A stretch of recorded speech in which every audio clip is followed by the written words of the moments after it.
look at, and this is a highly advanced airplane with a great deal of redundancy in the navigation communication system, and the fact that this airplane made what looks like a 90-degree or perhaps more turn, and at the same time the transponder was turned off, or at least the transponder return disappeared, you know, that would suggest to me a higher probability that someone unauthorized had gained control of that airplane.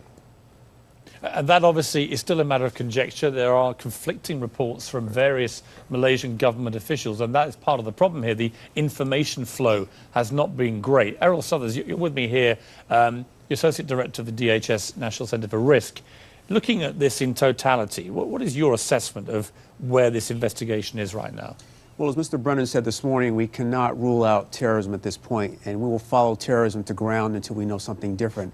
You've got 239 people on this flight, so there are 239 people, crew included, that we have to vet and make sure that nothing nefarious was on board. We know that there were 2 people that had passports that were fraudulent. We only know that there were 2 at this point. There could have been more.